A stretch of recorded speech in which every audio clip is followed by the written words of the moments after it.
नमस्कार साथियों, स्वागत है आप सभी का आपकी अपनी पाठशाला पर। मैं हूं अंकित अवस्थी, आप हैं मेरे साथ में अपडेट्स के साथ। और अपडेट में ईरान इजराइल संघर्ष में दो नए किरदारों की अलग अलग तरह से एंट्री हुई है। पहले किरदार का नाम पाकिस्तान है, जिसने फिर से इसे धर्म युद्ध बनाने का प्रयास किया है।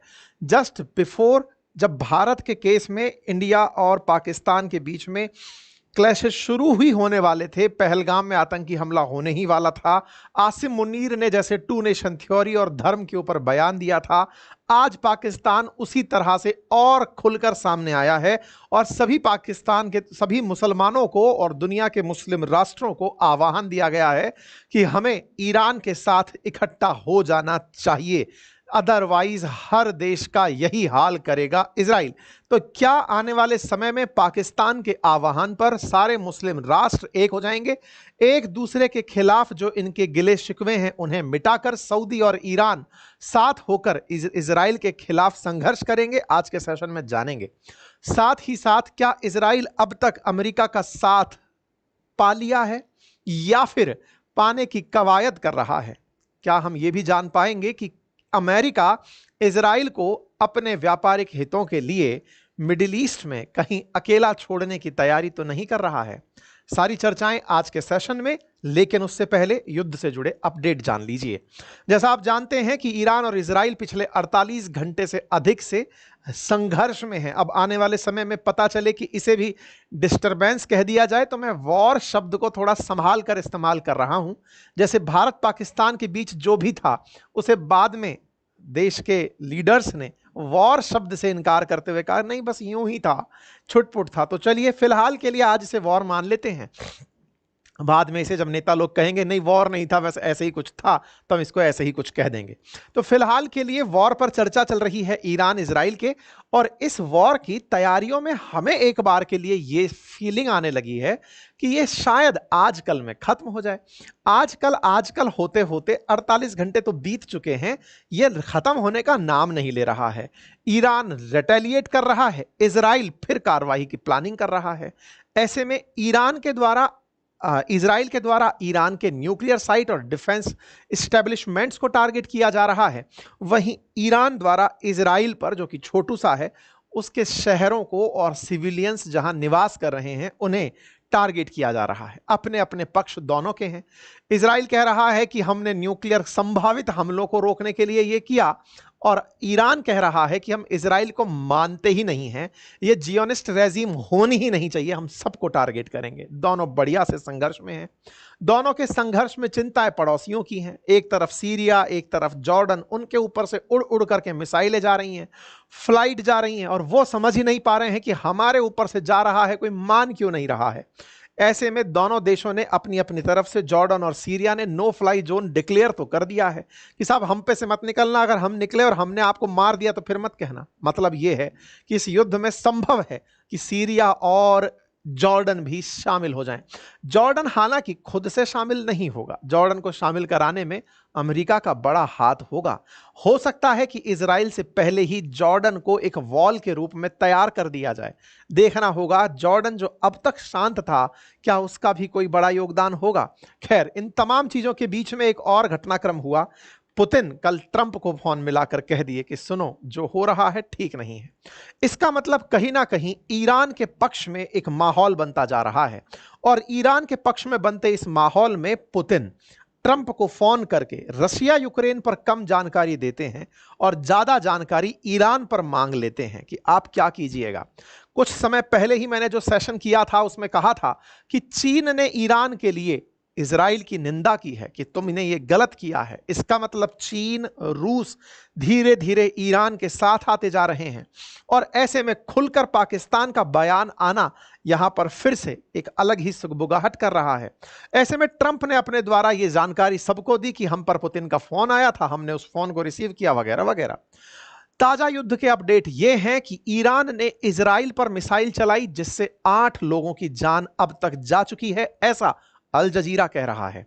अल जजीरा कवर करता है इन खबरों को, लेकिन अल जजीरा को इजराइल बैन रखता है। ऐसे में इसकी खबरों पर कितना यकीन किया जाए क्लेम नहीं कर सकते, लेकिन मिडिल ईस्ट में सबसे बड़ा नेटवर्क लेकर चलता है, इसलिए रेफरेंस में जान लीजिए। खैर, इस बीच में दोनों अपने अपने तरीके से जानकारी दे रहे हैं। पाकिस्तान बीच में उतरता है और उतर करके आह्वान दे देता है। अल जजीरा की ही कटिंग है, if Muslim nation doesn't unite now each one of them will face the same fate. सबका वही होगा जो ईरान का हो रहा है, सब एक हो जाओ। पाकिस्तान की इजराइल से क्या दुश्मनी है, इस पर पहले भी मैंने कहा है। पाकिस्तान इजराइल को एक देश नहीं मानता है। बाय द वे, ईरान की इजराइल से क्या दुश्मनी है, इस पर कल मैंने अंकित इंस्पायर इंडिया पर एक डिटेल सेशन किया है। संभव हो तो एक बार जाकर देखिए, ताकि इनके इतिहास को आप समझ पाएं कि ये झगड़ते क्यों हैं। मैंने उस पर डिटेल सेशन कल ही किया है, आप जाकर उसे देखें अवश्य। साथ ही साथ ट्रंप का अपडेट भी जानने योग्य है, क्योंकि पूरी कहानी में इनके इस ट्वीट ने दिशा को बदला जरूर है। US had nothing to do with the attack on Iran tonight. हमारा कोई लेना देना नहीं है ईरान पर हमला करने में। जिस तेजी से ट्रंप के बयान बदल रहे हैं, इन्हें देखकर यह लग रहा है कि पहली बार ट्रंप खुद फंस गए हैं। समझ नहीं आ रहा है कि मिडिल ईस्ट में किसका साथ दें। इजराइल के साथ जाते हैं तो सऊदी के हाथ से लाया हुआ पैसा छूट जाएगा, क्योंकि कहीं ना कहीं मुस्लिम ब्रदरहुड अगर जाग गई और पुराने समय का पुराना काल लौट आया, सारे इस्लामिक देश एक होकर अगर इजराइल पर हमला कर दिए, तो क्या अमेरिका अपने व्यापारिक हितों को किनारे रखकर आगे बढ़ पाएगा? ट्रंप के बदलते बयान भी लोगों को बड़ा अचंभित कर रहे हैं। जहां ट्रंप कल कह रहे थे कि हमने ईरान से कहा कि नेगोशिएशन कर लो, नहीं किया तो उन्हें यह परिणाम भुगतना पड़ा। आज कह रहे हैं कि हमारा इस हमले से कोई लेना देना नहीं है। अगर हम पर हमला हुआ, यह मैं कई बार आपसे कह रहा हूं कि अमेरिका की असल में अब जो चिंता बढ़ी है वो इस बात पर कि मिडिल ईस्ट में जहां इनके ठिकाने हैं, सऊदी में या यूएई में, कतर में, जहां जहां ये बैठे हैं अपनी सेना लेकर अमेरिका वाले, अगर उन पर ईरान ने हमला कर दिया तो दो हमले एक साथ कंसीडर किए जाएंगे। नंबर एक, अमेरिका पर हमला तो होगा ही होगा, उस देश पर भी हमला होगा जहां इन्होंने अपने बेस बना रखे हैं। और ऐसा होते ही वो देश अमेरिका से कहेंगे कि तुम हमारी हिफाजत नहीं कर पाए तो हम तुम्हें क्यों बिठाकर बैठे हैं। अमेरिका इस समय पिस चुका है। पर्शियन गल्फ में अमेरिका एक तरफ सऊदी और सऊदी समर्थक देश और दूसरी तरफ ईरान, इनके बीच में पिस चुका है कि इजराइल का साथ कैसे दें या फिर कैसे कहें कि हम साथ हैं। अगर हम पर हमला होता है शेप और फॉर्म बाय ईनार, किसी भी तरह से हम पर हमला होता है, the full strength and might of US armed forces will come down and you at levels never seen before. अगर हम पर हमला हुआ तो हम तुम पर बहुत बुरी तरह टूट पड़ेंगे। However we can easily get a deal done between Iran and Israel and end this bloody conflict. और हम इस संघर्ष को रुकवा सकते हैं। यह आज का ताजा अपडेट है जो मैं आपके साथ साझा कर रहा हूं, 15 तारीख का अपडेट है। ऐसे में बड़ा इंटरेस्टिंग माजरा बन गया है, और वो ये कि ट्रंप चाहते क्या हैं। संघर्ष कराने में इजराइल का साथ दिए थे, या फिर अब इस बात से डर रहे हैं कि हम पर कोई हमला कर देगा, या इस बात से कि हम पर हमला कर दिया तो हमें बदला लेना पड़ेगा, और अगर हम बदला लेने निकले तो यह तृतीय विश्व युद्ध में तब्दील हो जाएगा। स्थितियां बड़ी ही रोचक पैदा हो रही हैं खाड़ी देशों के अंदर, उस पर अब विस्तार से चर्चा करेंगे। लेकिन फिर एक बार आप सभी साथियों के साथ फादर्स डे की बहुत सारी शुभकामनाएं। ये मैं पहले ही आपको जानकारी दे देता हूं कि हमारे बातें बाजार की एप्लीकेशन पर फादर्स डे स्पेशल आज आपके लिए कूपन कोड एक्टिवेट हुआ है, दैट इज अंकित 500।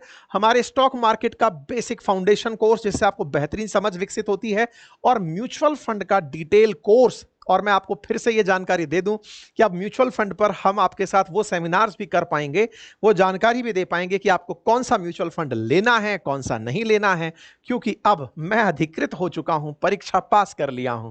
एनीवे, फिलहाल के लिए आप इस कोर्स को एक्सेस कर सकते हैं। आज के लिए आपके सामने ये ऑफर एक्टिवेटेड है, आप इसे जाएं। और हां, यदि आप हमारा पोर्टफोलियो बिल्डिंग और मैनेजमेंट कोर्स लेते हैं तो आपकी चाहत पर है कि आप साथ में स्टॉक मार्केट का या म्यूचुअल फंड का कौन सा कोर्स फ्री चाहते हैं, आप उसे एक्सेस कर पाएंगे। आइए आगे बढ़ते हैं। तो पहले युद्ध के अपडेट, और उस युद्ध के अपडेट के बाद सबकी अपनी अपनी प्रतिक्रियाएं। पाकिस्तान की प्रतिक्रिया डिटेल में समझेंगे, पहले युद्ध के अपडेट जान लेते हैं। हमने कल अंकित इंस्पायर इंडिया पर एक सेशन किया था जिसमें बताया था कि ईरान ने इजराइल से बदला लिया है। बदले की तस्वीरें आई। इन तस्वीरों पर हमने कल भी एक डिस्क्लेमर डाला था, आज भी डाल रहे हैं कि ये तस्वीरें जो हैं इनको हम वेरीफाई इसलिए नहीं करते क्योंकि हमारा कोई पत्रकार इजराइल में नहीं है। हम सब इधर उधर से माल उठाकर चिपकाते हैं, लेकिन हाँ, प्रयास जरूर करते हैं कि जिससे हम ले रहे हैं वो आदमी क्रेडिबल हो, वो न्यूज चैनल क्रेडिबल हो, अंतरराष्ट्रीय स्तर पर मान्यता प्राप्त हो। हमारा उद्देश्य आपको ये सहायक तस्वीरें दिखाने का यही होता है ताकि आप मोमेंटम पहचान पाएं। हम आपके लिए घटना को समझाने का प्रयास कर रहे होते हैं, घटना बताने का नहीं। ऐसे में ये जो चल रहा है, इस चलते अटैक में इजराइल का हाल कुछ ऐसा हुआ जिससे ईरान प्रेमी एकदम खुश हो उठे। उन्होंने कहा कि जैसे इजराइल ने गाजा का हाल किया था, ईरान ने इजराइल का हाल कर दिया है। ये तस्वीरें आपके सामने हैं जो बताती हैं कि नुकसान तो इजराइल का भी हुआ है। और इजराइल का नुकसान हुआ है, इससे दो प्रश्न खड़े हुए, और वो प्रश्न थे कि क्या इजराइल ने अपना डिफेंस सिस्टम बंद कर रखा था, या फिर इजराइल के ऊपर आ रही ईरान की मिसाइलें इतनी तेज थी कि वो इजराइल को बचा ही नहीं पाई। ईरान ने जो हाइपरसोनिक मिसाइल चलाई, तो क्या इजराइल का आयरन डोम सिस्टम या फिर इनका जो सुरक्षा तंत्र, अभी चर्चा में यह भी है कि ईरान ने इनका आयरन डोम ही तबाह कर दिया है। अब देखिए, फेक न्यूज के दौर में कौन सी न्यूज सही कौन सी गलत, ये तो आने वाला समय बताएगा, लेकिन ईरान का क्लेम है कि हमने आयरन डोम खत्म कर दिया है, इसलिए इस तरह का हमला हम करने में कामयाब हुए। इजरायली आर्मी कह रही है कि हमले अभी तक खत्म नहीं हुए हैं और हमारे वाले भी खत्म नहीं हुए हैं। दोनों अपने अपने नैरेटिव वॉर में हैं। आप याद करिए इंडिया पाकिस्तान के बीच का वो टाइम जो चला था ऑपरेशन सिंदूर के समय, दोनों देश अपने अपने दावे कर रहे थे और उन दावों में इंडिया जैसे दावे कर रहा था कि हमने आतंकी ठिकानों को टारगेट किया है, ऐसे ही पाकिस्तान टारगेट कर रहा था हमारे सिविलियंस को। हमने अपने दावे किए और उन्होंने अपने दावे किए। ऐसे ही ईरान और इजराइल अपने अपने दावे कर रहे हैं। इजराइल कह रहा है कि हमने केवल न्यूक्लियर साइट्स को और मिलिट्री कमांडर्स को टारगेट किया है। यहां पर इसने ईरान का मैप बनाकर ऐसे दिखाया। वहीं इजराइल कह रहा है कि ईरान ने हमारे सिविलियन एरियाज को टारगेट किया है। यहां पर जो सायरन है वो यहां पर दिखाई दे रहे हैं। नेतन्याहू बाहर निकलकर आते हैं और वो बाहर निकलकर एक दावा करते हैं, और नेतन्याहू इस बार बड़ा इमोशनल कार्ड खेलते हैं। इमोशनल कहिए तो या कहिए डिप्लोमेटिक चाल चलते हैं। और डिप्लोमेटिक चाल किस बात की कि ये ट्रंप को ना प्यार से दुलारते हैं। जैसे कहते हैं ना अपने कि वृद्ध और बच्चे लगभग एक जैसी स्थिति में होते हैं। कल नेतन्याहू ने एक ऐसा ही शाम को 10 बजे के आसपास, जब ट्रंप सेट हो चुके होंगे, उस समय एक वीडियो डाला और उस वीडियो में नेतन्याहू ने बड़ी प्यारी प्यारी बातें की। पहली बात थी कि हैप्पी बर्थडे, और दो हैप्पी बर्थडे एक साथ कहे गए। कौन से बर्थडे कहे गए? पहला ट्रंप को हैप्पी बर्थडे और दूसरा अमेरिका की सेना को, आर्मी को हैप्पी बर्थडे। तुम लोग 250 साल पूरे कर चुके हो, ट्रंप 80वें साल में एंट्री कर गए हैं। अब प्यार से इन्होंने कहा कि ट्रंप आप कितने अच्छे हैं, आप हमेशा इजराइल के साथ रहे हैं, और यूएस की आर्मी कितनी अच्छी है जिसके चलते पूरी दुनिया स्वतंत्र जी रही है। हम आप दोनों को हैप्पी बर्थडे कहते हैं। लेकिन ट्रंप, हम आप ही के सपने को पूरा कर रहे हैं, हल्के में मत लीजिएगा। बोले कौन सा वाला कर रहे हो? बोले हम कर रहे हैं कि आप पर और हम पर कोई हमला ना करे, इसलिए कोई आपकी तरफ नजर उठा के देखता है ना, हम उसको पहले ही मार देते हैं। अब ट्रंप सोच रहे होंगे रात को बैठ करके कि चल क्या रहा है, तो नेतन्याहू याद दिला रहे थे, दुहाई दे रहे थे। ये बिल्कुल वैसे है जैसे कभी बॉयफ्रेंड गर्लफ्रेंड झगड़ लें और उस समय पर बॉयफ्रेंड या गर्लफ्रेंड अपने अपने काम याद दिला रहे हो, देखो मैंने तुम्हारे लिए ये। ऐसे में जो नेतन्याहू हैं ये बयान देते हैं और बयान में ट्रंप को थोड़ा सा प्यार करते हैं कि देखो बात ऐसी है भैया ट्रंप, हम तुम्हारी हिफाजत किए। याद करो अमेरिकियों को इन ईरानियों ने बहुत मारा है, और जब जब तुमको मारते हैं हमारा खून खौलता है। हम फ्रंट लाइन में खड़े हैं इसलिए हम जाकर मार दिए हैं, और आपको तो ये पहले भी 2 बार मारने का ट्रंप को याद दिलाया जा रहा है। रात को है कोई हैप्पी बर्थडे की ऐसी विश दे, भाई साहब ये तो मतलब अपने आप में अनोखा है। कोई आपको हैप्पी बर्थडे बोले और साथ में ये याद दिलाए। सुनो हम आपको बात दिलाएं याद, एक बार है ना इन्होंने आपको असैसिनेट करने का प्रयास किया था, एक बार नहीं 2 बार। इन्होंने आपको मारने के लिए एक बार ऐसा ड्रोन का हमला तैयार किया था, और आप तो चुनाव में थे, गोली ही मरवा दी थी आपको, ये तो बच गए पता नहीं आप, और तब से पुनर्जन्म है आपका, और आपका पुनर्जन्म इनको खत्म करने के लिए। आइए आगे चलते हैं। इसके बाद में इन्होंने बढ़िया से बधाई दे दी, ट्रंप के पास बधाइयां पहुंच गई। ट्रंप ने कहा अच्छा हमें याद दिलाया गया है कि हमारा बर्थडे है, और इन्होंने हमारे लिए तोहफे में जान ही तो दी है। इन्होंने कहा है कि आप सदा जीवी रहें, इसलिए हम संघर्ष कर रहे हैं सर, और हम जो है ना उनको पहले ही मार दे रहे हैं जो आपको मरवाना चाहते हैं। खैर इस बीच में ये अपडेट आने शुरू होते हैं साहब। आज सुबह सुबह के अपडेट भी आते हैं। अपनी तरफ से इजरायली डिफेंस फोर्सेस बताती हैं कि हमने कौन सी जगह टारगेट किया, कैसे हमने ईरान के जो फाइटर जेट या ड्रोन आ रहे थे, सॉरी जो मिसाइल्स आ रही थी और जो ड्रोन्स आ रहे थे, यूएवीज थे, उनको हवा में ही मार गिराया। इस तरह से इन्होंने अपनी तरफ से जानकारियां दी। इजराइल के द्वारा ईरान के ऑयल डिपो पर हमला कर दिया गया। और ऑयल डिपो पर जो हमले हुए वो कुछ तस्वीरें इस तरह से निकलकर आई। इनके यहां पर फज्र जैम करके एक नेचुरल गैस रिफाइनरी है बुशहर के अंदर सदर्न ईरान में, उस पर इजराइल का हमला हुआ। कहा जाता है कि ये जो फज्र नेचुरल गैस रिफाइनरी है ये ईरान की सबसे ज्यादा प्राकृतिक गैस एकत्रित करके रखने वाली रिफाइनरी है, रिफाइन करने वाली रिफाइनरी है, और इसको इन्होंने टारगेट किया है। अगले दिन सुबह तक उसमें आग लगी हुई थी। अभी तक नहीं पता है कि इस हमले से उस रिफाइनरी का कितना नुकसान हुआ, लेकिन बदले में ईरान ने क्या किया कि जो हाइफा पोर्ट है, जिस हाइफा पोर्ट के ऊपर इंडिया का भी इन्वेस्टमेंट है, अडानी का भी इन्वेस्टमेंट है, वहां पर हाइफा रिफाइनरी है, ईरान ने उसे टारगेट कर दिया। कुछ वीडियोस इस तरह से आने लगे, अगेन मैं इनकी पुष्टि नहीं करता, इस तरह की चीजें आराम से एआई से जनरेट की जा सकती हैं, लेकिन हां तस्वीरें आई जिसमें यह दिखाया गया कि ईरान की तरफ से बहुत सारी मिसाइलें चलाई गई हाइफा को टारगेट करते हुए। यह हाइफा की रिफाइनरी है जो यहां पर आप देख रहे हैं, और इस रिफाइनरी को आप देखें, रिफाइनरी की पहचान में मैंने जो सेट कर रखा है वो यही है कि इसके यहां पर ना जो एग्जॉस्ट होता है उसके ऊपर आग लग रही होती है बार बार, तो वहां पर हमला हुआ है ऐसा रिपोर्ट किया गया है। कहा जा रहा है कि हमले ईरान के द्वारा इजराइल के हाइफा रिफाइनरी पर किए गए, बिल्कुल वैसे ही जैसे ईरान के अंदर इजराइल ने हमले किए उनकी रिफाइनरी पर। तो दोनों ने रिफाइनरियों को टारगेट किया। देखिए कुछ भी हो, एक चीज माननी होगी और वो ये है कि ईरान ने इस बार जो हाइपरसोनिक मिसाइलें यूज की हैं वो इजराइल की धरा को टच जरूर कर रही हैं, और टच करने के बाद में 8 से ज्यादा इजरायली मारे जा चुके हैं, ये अल जजीरा कह रहा है। 60 से ज्यादा लोग घायल हैं और घरों के टूटने की खबरें हैं। ऐसे में इजराइल का नुकसान हो रहा है, और इस नुकसान के चलते ही आज सुबह 5 बजे आप नेतन्याहू को बैठक लेते हुए देख सकते हैं। सिक्योरिटी कैबिनेट मीटिंग हुई है, और इस सिक्योरिटी कैबिनेट मीटिंग में कितने तरह से मंत्री वगैरह लोग यहां बैठे हैं, और नेतन्याहू को बताया जा रहा है कि हम क्या कर सकते हैं। दैट मींस सिक्योरिटी कैबिनेट की बैठक आगे को लेकर चल रही है। 48 घंटे में जो हुआ उसकी ब्रीफ को अगर हम देखें तो ब्रीफ में इजराइल का ऑपरेशन राइजिंग लाइन, ईरान के द्वारा ट्रू प्रॉमिस 3 यह शुरू करना शामिल है, साथ में नेतन्याहू का भारत के प्रधानमंत्री से बातचीत करना और ट्रंप का ईरान को धमकी देना सब शामिल है। ईरान ने इस बीच में क्लेम किया कि उसने इजराइल के 3 F-35 मार गिराए हैं। अगेन ये क्लेम बाद में पता चलेंगे, जैसे ऑपरेशन सिंदूर में आपको फाइटर जेट्स के नाम नहीं पता चले, ऐसे ही ईरान का क्लेम है कि उसने इजराइल के 3 F-35 जो अमेरिका ने दिए हुए थे वो मार दिए हैं। साथ में एक जो सबसे लास्ट में अपडेट है वो ये कि ईरान और अमेरिका के बीच शनिवार को एक न्यूक्लियर वार्ता होनी थी, वो रद्द हो गई।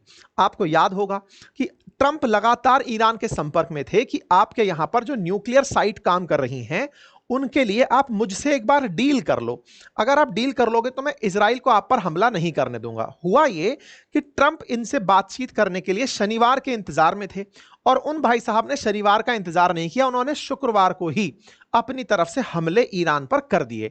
दैट मींस इजराइल ट्रंप को पूछे तक नहीं, यह बात तो अब पता है, लेकिन ट्रंप इस बात का क्रेडिट कैसे छोड़ दें, क्योंकि इजराइल जो करता है वो अमेरिका की मूक सहमति से ही करता है, इसलिए ये उस समय कूद पड़े थे कहते हुए कि मैंने तुम्हें डील का टाइम दिया था। टाइम असल मायने में कल शाम का था। कल शाम को ईरान और अमेरिका के बीच में अगर सब सही रहा होता तो न्यूक्लियर वार्ता होती, अब वो रह गई। अब वो वार्ता रद्द कर दी गई ईरान की तरफ से। उन्होंने कहा कि आप एक तरफ टेबल पर बैठकर बातचीत करने वाले थे और हम पर हमला करवा दिए। पहले क्लियर करिए कि आप हमला करवाने वालों की तरफ से हो कि शांति करवाने वालों की तरफ से हो। शांति और हमला एक साथ नहीं हो सकता। ऐसे में ईरान ने अपनी तरफ से अपना एयर डिफेंस एक्टिवेट कर दिया है। ईरान ने अपनी तरफ से दुनिया को सूचित कर दिया है। फ्रांस आया मध्यस्थता के लिए, कहने लगा कि भैया आओ टेबल पर बैठकर बात कर लेते हैं। ईरान ने साफ कहा हमले और शांति एक साथ नहीं होते, और ईरान ने एक बात और स्पष्ट करी और कहा कि जो IAEA है ना, इंटरनेशनल एटॉमिक एनर्जी एजेंसी, जो कि हमारे न्यूक्लियर साइट्स को आकर परीक्षण करती है, ये चेक करती है कि क्या ये सही से वर्किंग है कि नहीं, बोले उनसे कहिएगा दूर ही रहें, अब हमारे देश में ना आए। हमें पहले डाउट था, अब कंफर्म हो गया है। ये लोग पहले घूमने आए, हमारी न्यूक्लियर साइट का पता लगाए, पता लगाकर इजराइल को बता दिए, वो वहीं पर हमला कर रहा है। और दूसरा, ये जो IAEA वाले हैं ये इस हमले के बावजूद भी चुप बैठे हैं। ये क्यों नहीं कह रहे कि इजराइल को न्यूक्लियर साइट पर हमला नहीं करना चाहिए था। इस बात से ईरानियन नाराज हो गए हैं IAEA पर। मतलब इस शांति वार्ता में अब तक जो आईएईए की टीम ईरान के अंदर एंट्री कर पाती थी, आगे से अब वो भी नहीं हो पाएगा। कुल मिलाकर के बात यह है कि जो इजराइल है ना, उस इजराइल ने किसी को भी कहीं के लायक नहीं छोड़ा। ना अमेरिका को मध्यस्थता लायक छोड़ा, ना आईएईए को जांच लायक छोड़ा, खुद उठा और उठ करके गोला मार दिया। अब मार करके अब कह रहा है जिसको आना है साथ आ जाओ। ऐसे में सीरिया और जॉर्डन जो तैयार नहीं थे, अब कह रहे हैं कि हमें सब कुछ बंद करना पड़ेगा, हम पर से गोला ना निकले, निकल गया कहीं हम पर ना गिर जाए। इस बीच में आईएईए ने अपनी तरफ से यह कंफर्म कर दिया है कि हां, ईरान के न्यूक्लियर साइट पर हमला इजराइल के द्वारा हुआ था। इस बीच में ईरान का जो रिएक्शन है वो मैं आप लोगों को बता चुका हूं। ठीक है साहब, पुतिन का ट्रंप से बातचीत होना यह मैंने आप लोगों को अभी तक बता दिया है। पुतिन ने इनसे बातचीत की और अपनी तरफ से बता दिया कि क्या हुआ। खैर, अब जिस चीज के लिए आप एकत्रित हुए थे वहां पहुंच जाते हैं। एकत्रित हुए थे, इनका क्या है? इनका क्या है? तो ये भाई साहब आजकल अलग चल रहे हैं, मार्शल जो बन गए हैं। मार्शल हमारे पास बजने वाला भी है, ये भी बजी रहे हैं। ऐसे में इन्होंने पाकिस्तान की तरफ से कहा है, इन्होंने तो क्या, इनके दम पर शहबाज शरीफ ने कहा है, क्योंकि इन्होंने जब कहा था तब हमने इन पर प्रतिक्रिया का वीडियो बनाया था, अंकित इंस्पायर इंडिया पर पड़ा है। आपको याद होगा जब भारत पाकिस्तान का कन्फ्लिक्ट चला, उस बीच में पाकिस्तान के प्रधानमंत्री उड़ करके गए थे ईरान से मिलने के लिए और ईरान का धन्यवाद देकर आए थे कि सर हम आपके साथ हैं। देखिए, कुछ भी कहिए, पाकिस्तान की डिप्लोमेसी से ज्यादा मुझे ईरान की डिप्लोमेसी बड़ी पसंद आई है। आप पहले ऐसे समझें, ये वो देश है जिसे पिछली बार के कार्यकाल में ट्रंप ने लगभग आइसोलेट कर दिया था। इतना आइसोलेट कर दिया था कि ईरान के साथ कोई देश बातचीत करने में भी डरता था, क्योंकि ट्रंप ने काटसा नामक एक कानून चला दिया था कि अगर कोई ईरान से व्यापार करेगा वो अमेरिका के सैंक्शंस भुगतेगा। ट्रंप ने इस बार मित्रों पर भी सैंक्शन लाद दिए, फिर चाहे कनाडा हो, मैक्सिको हो, या फिर दुनिया का जापान हो, कोरिया हो, सब पर उसने सैंक्शन ही है जी, टैरिफ लादना, अपने आप में टैरिफ लाद दिए। उससे अब हुआ क्या कि अमेरिका का डर खत्म हो गया। वही वाली बात है ना, जंगल में शेर आया और वो आ गया, बोले अब क्या करेगा, बोले कर ले। इससे क्या हुआ, ईरान ने देखा कि अमेरिका तो किसी का सगा नहीं है, अब मुझे बस यही दुनिया को भी बताना है। ईरान ने इस समय का बढ़िया फायदा उठाया। इसने बकायदा अपनी कूटनीति से उन लोगों को जो थोड़ा भी एंटी अमेरिका हो सकते थे या फिर जिनको एक तरह से रिबेल करके इकट्ठा किया जा सकता था, फिर चाहे चाइना था, चाहे रशिया था, उन सबके साथ इसने बढ़िया मदद की। आप देखें, रशिया यूक्रेन के समय पर रूस के साथ कोई नहीं खड़ा था। ऐसे में ईरान अपनी तरफ से अपने वो ड्रोन्स जो है वो बना बनाकर बेचता रहा, कहता रहा सर आप बढ़िया से ड्रोन यूज करिए। इन्होंने यूज भी किए। आज भी पुतिन जब यूक्रेन पर ड्रोन दागते हैं तो इनके ड्रोन होते हैं वो। इसी प्रकार से पाकिस्तान के लिए बातचीत करने भारत तक पहुंच गए थे इनके विदेश मंत्री की सर बात क्या हो गई जरा बताइए। पाकिस्तान और ईरान की कभी बनती ही नहीं थी, इनके बीच में शिया सुन्नी वाली कहानी है।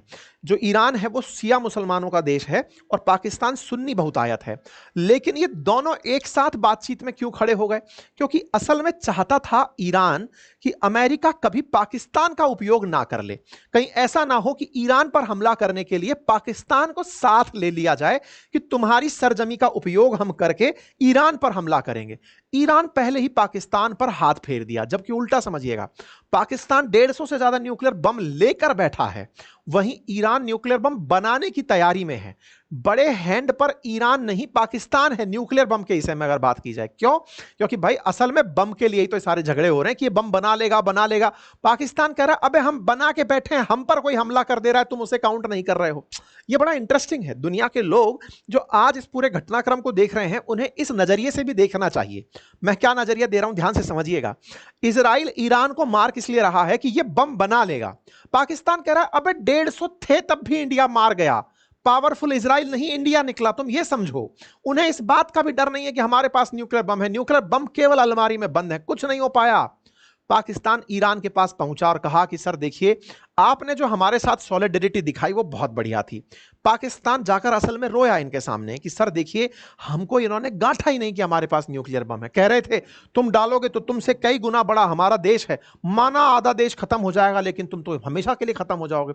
सर क्या करें? ईरान ने कहा बेटे संघर्ष करो और हमारे साथ रहो। ईरान ने यही खेला खेला। परिणाम क्या निकला कि जैसे ही ईरान पर इजराइल का हमला हुआ, पाकिस्तान पुराने कर्ज को चुकाने के लिए कि नहीं सर ये तो साथ खड़े थे, ये बिल्कुल हॉस्टल वाली लड़ाइयां खेल रहा है, जैसे कॉलेज हॉस्टल्स में नहीं होती हैं कि हाँ भाई तू मेरे साथ चला था मैं तेरे साथ चलूंगा टाइप से। पाकिस्तान आ पड़ा ईरान के साथ, और पाकिस्तान का ईरान के साथ आने का पीछे एक लॉजिक था मात्र, और वो ये था कि वो इजराइल के खिलाफ है। पाकिस्तान अब पिस गया है कैसे पिस गया? ईरान के साथ आकर के, क्योंकि इजराइल के वो खिलाफ था, लेकिन अमेरिका के खिलाफ जा नहीं सकता। ट्रंप तो आज के दिन बुलाए थे ना इनके मार्शल को कि आओ बेटा तुमको वहां पर हम दिखाएंगे परेड कैसी होती है, आसिम मुनीर को। थोड़े दिन पहले इसने ये कहा था कि आतंकियों के खिलाफ पाकिस्तान हमारा बहुत अच्छा मित्र है। तो ये बहुत अच्छा मित्र असल में फिर से फंस गया। मतलब फॉरेन डिप्लोमेसी में इसका जो फंसना है ना, ये बड़ा इंटरेस्टिंग अध्याय बनेगा आने वाले टाइम में। पाकिस्तान निकल कर आता है और आकर शहबाज शरीफ जहां शुरुआत में कंडेम कर रहे होते हैं, करते करते इतना आगे निकल पड़ते हैं कि मैं साथ में हूं, ईरान तुम संघर्ष करो, हम तुम्हारे साथ हैं और सारे मुस्लिम देश एक हो जाओ। अगर आज जो ईरान के साथ हुआ है वो कल को तुम्हारे साथ भी हो सकता है। पाकिस्तान के मुंह से ये वाली बात सुनकर कई देशों को तो ट्रस्ट खत्म हो गया कि ये धर्म के नाम पर बात करने वाला पैदा कौन हो गया। पूछिए क्यों? क्योंकि ये वही पाकिस्तान है जो पैसा लेकर के अफगानिस्तान में आए दिन बम गिरवाया था। अफगानिस्तान में जब अमेरिका हमला करने आया था तो अपनी सरजमी इस्तेमाल करवाने वाला पाकिस्तान ही था। आज मुस्लिम देश बैठकर यही सोच रहे हैं कि तू और ये बात कैसे कर रहा है, तेरे मुंह से निकल कैसे ये रही है, मुस्लिम ब्रदरहुड आ कैसे रहा है, अफगानिस्तान को बर्बाद कराने वाला तू, ओसामा को मरवाने वाला तू, चीन के अंदर उइगर मुसलमानों को खत्म करवाने वाला तू, इवन पाकिस्तान में ही जो और शिया मुसलमान हैं उनको मरवाने वाला तू, उसके बावजूद दुनिया को ज्ञान दे रहा है क्योंकि तुझे इजराइल से नफरत है कि मुसलमानों एक हो जाओ। बोले ना जचती भैया तेरे ऊपर ये बात। ऐसा करके ना तो मुसलमानों का ये ट्रस्ट पा रहा, उधर से अमेरिका और कह रहा है हाँ बेटे तुमको तो अभी हम पुचकारे थे कि तुम बढ़िया आदमी हो यार, क्रिप्टो के नाम पर तुम अपनी रिश्वत देके गए थे, इतनी ही चलेगी, आगे नहीं चलेगी। अब ऐसे में क्या हुआ? तो अब ये जो बाहर निकलकर आया है कि हम खड़े हैं ईरान के साथ, देश परेशान हो गए कि यार ये क्या है, माथा कैसे पकड़े। इधर पाकिस्तान तुर्की से कह रहा है कि सर आइए ना, ईरान संघर्ष में है। ट्रंप कह रहे हैं कि यार ये हो क्या रहा है, मैं गलत बर्थडे तो नहीं मना रहा हूं, अपना मनाने के लिए बर्थडे चलने चाहिए थे क्रैकर अमेरिका में, चल कहीं और रहे हैं। इजराइल तुम इतना सेलिब्रेशन मत करो यार, तुम गजब सेलिब्रेशन कर दे रहे हो। और इधर पाकिस्तान कह रहा है कि सेलिब्रेशन में कहें तो न्यूक्लियर बम चलाएं। सर बताइए ना। ऐसे में ट्रंप बड़े परेशान है कि मैं करूं तो करूं क्या। मिडिल ईस्ट से अभी मैं इतना पैसा उगा कर लेके गया, वसूली भाई बन करके, आपने देखा होगा ना, ये आए तो सऊदी से पैसा लेकर गए, कतर से पैसा लेकर गए, यूएई से भी कड़ी इन्वेस्टमेंट ले गए होंगे, ये लेकर के लौटे हैं। और अगर गलती से ईरान ने इन्हीं देशों में जो अमेरिकी ठिकाने हैं उन पर हमला अगर कर दिया तो कहीं ऐसा ना हो कि यही लोग अमेरिका के पीछे यहीं पर घेर कर अमेरिका के साथ खेला कर दें। ट्रंप बड़े परेशान है कि हो क्या रहा है। और इजराइल अभी बूते से बाहर हो रहा है कि यार ये तो हमको खुद झगड़ाने में ले गया। ये ऐसा है जैसे ना इजराइल जाकर के लड़ लिया, जैसे हॉस्टल के अंदर कई बार कुछ एक्साइटेड प्रकार के मित्र भी तो होते थे जो जाकर झगड़ा करके आ जाते थे। उनको पता होता था हमारा हॉस्टल हमारे साथ है, अब लौट कर फिर आते तो भैया देखो मार दिया, और वो हमसे कह रहे थे कि तुम्हारा हॉस्टल कुछ नहीं करेगा तुम्हारे बचाने में। फिर भैया लोग उठ के आते थे कि चलो यार इसको बचा के लाते हैं। एग्जैक्टली इजराइल वैसा किया है, जाकर के पहले मार दिया ईरान को और जाके कह रहा है अमेरिका देखो तुमको ये कहता था, हम तो इसलिए गए थे, देखो ये हुआ था। अमेरिका कह रहा हमसे तो पूछ लेते, मारने गए थे, अब देखो मुझको मार पड़ी तो अमेरिका आपको मार पड़ेगी। अमेरिका कह रहा है कि गजब ही हो रखा है, हम अभी चुनाव जीतने के लिए तैयारी कर रहे थे कि हम जीतेंगे प्रेसिडेंसी का, ये कुछ और ही चलेगा। खैर इस यहां पर पूरे खेल में अमेरिका फंस चुका है। पाकिस्तान अलग परेशान हो रखा है। क्यों? क्योंकि उसे नेता बनने की ताजा उसको लगा है कि दुनिया भर के लोग उसे लल्ला बना करके गोदी में झुला रहे हैं। पाकिस्तान ईरान का साथ देकर फिर से फंस गया है। क्यों? क्योंकि अमेरिका यह बर्दाश्त नहीं करेगा कि बेटा तुम हमारे दुश्मन के पक्ष में मत बोलो, यह बर्दाश्त नहीं है। देखना होगा ट्रंप का स्टैंड क्या होगा। हालांकि ट्रंप धमकाने में तो लगे हैं, इनको लगे हैं कि देखो नेतन्याहू तुम्हारे लिए हम संघर्ष तो कर लेंगे, लेकिन दुनिया वाले विदित रहे कि ईरान अगर हम पर हमला कर दिया तो हम उसका बदला बढ़िया लेंगे। तो देखो ये तो अब उस तरह से हो गया कि ऊंट या तो इस करवट बैठेगा या उस करवट जाएगा। ट्रंप अगर इस मामले में फिर से इन दोनों के बीच कुछ कराने में कामयाब हो जाते हैं तो ठीक है, अदरवाइज खेला बढ़िया होगा।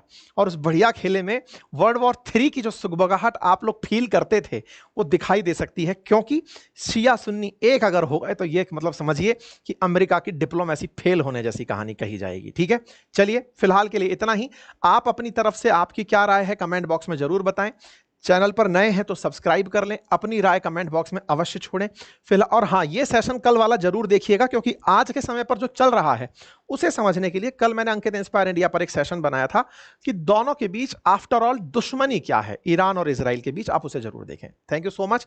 फादर्स डे पर अपने सभी पिता तुल्य जो भी लोग हैं उनको अपनी तरफ से बधाई दें। अपने पिताजी को उनका आपके जीवन में क्या कंट्रीब्यूशन है उन्हें वो रिकॉग्नाइज करवाएं उन्हें हो सके तो एक प्यारा सा हक करें, चरण स्पर्श करें। हो सकता है कि एक वेस्टर्न कल्चर हो सकता है कि भारत के अंदर पिता को ग्रीक करने का कोई और तरीका भी आपको पता हो, लेकिन अगर कोई दिन कुछ कहने से अच्छा होता है तो आप कर लीजिए अगर आपको ठीक लगता है। एनीवे, फिलहाल के लिए इतना ही। और हाँ, यदि आप चाहते हैं हमारे स्टॉक मार्केट के कोर्सेज या म्यूचुअल फंड के कोर्सेज को एक्सेस करना, तो फादर्स डे पर अंकित 500 कूपन कोड एक्टिवेटेड है, आप जाकर यूज करें बातें बाजार की एप्लीकेशन से। और जो पोर्टफोलियो बिल्डिंग मैनेजमेंट कोर्स है, इसके साथ इनमें से कोई भी एक कोर्स एज ए गिफ्ट आप प्राप्त कर सकते हैं। Thank you so much.